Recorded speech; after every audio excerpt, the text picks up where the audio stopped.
saya mau bicara pada hal yang paling penting. Lelaki di rumah tangga itu punya kewajiban infak.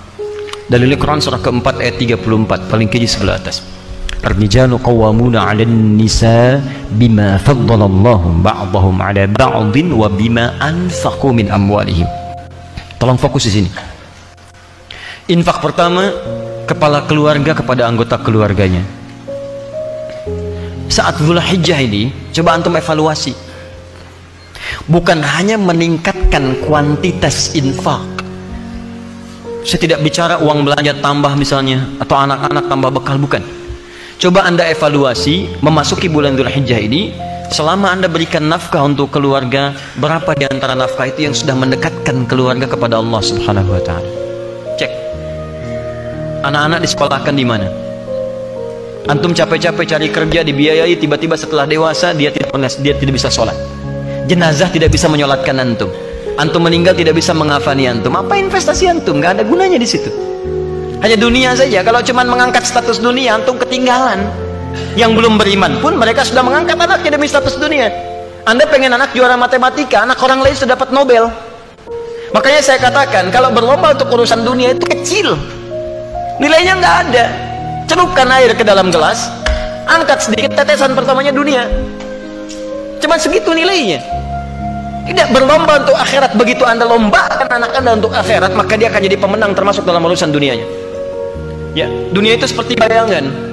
Kalau antum kejar-kejar, capek, nggak akan ketangkap. Ayo silahkan kejar bayangan, pulang di sini kejar tuh terus. Ya capek antum. Caranya berbalik dari bayangan, maka bayangan akan mengikuti anda. Cari akhirat, anda tidak akan ketinggalan dunia. Ya. Silahkan cek orang-orang dulu, mereka penghafal Quran, ahli hadis, tapi ahli matematika juga, ahli fisika, ahli kimia, ahli macam-macam. Dan bukan aib kalau anak kita misalnya sekolah dalam umum, nggak ada masalah. Tapi hadirkan nilai Quran di dalamnya, hadirkan hadisnya. Cek lagi. Rumah yang antum kemudian titipkan pada istri ketika antum bekerja, jadi apa di dalamnya? Cuman sekedar tidur, istirahat, masak dan sebagainya. Jangankan anda yang belum beriman pun bisa menggunakan rumah seperti itu. Pernah nggak rumahnya dipakai zikir?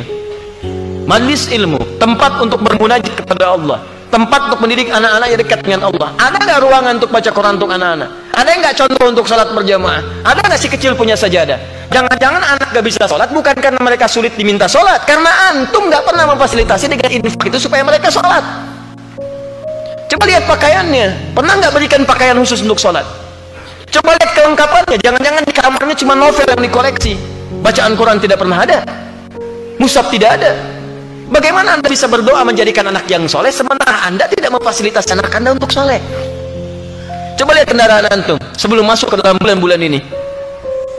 Dari sekian hidup antum dititipkan kendaraan, berapa kali antum gunakan untuk ibadah? Dan itu akan ditanya. Tus'aluna yawma idzin 'anil na'im. Antum akan ditanya setiap tetes nikmat yang antum dapati. Itu titipan. Berapa banyak digunakan untuk ibadah? Pulang buka pakaian, lihat koleksi. Buka kemudian lihat kendaraan dan sebagainya. Dibandingkan dengan urusan-urusan dunia, berapa digunakan untuk kepentingan ibadah di hadapan Allah Subhanahu wa Ta'ala. Makanya saya katakan modifikasi isinya dari sejak sekarang. Antum punya kendaraan, mobil misalnya, isikan murotal Quran di dalamnya. Berangkat kemana-mana itu jadi saksi di hadapan Allah. Jadi saksi itu. Antum dengarkan tausiah, dengarkan Quran di situ.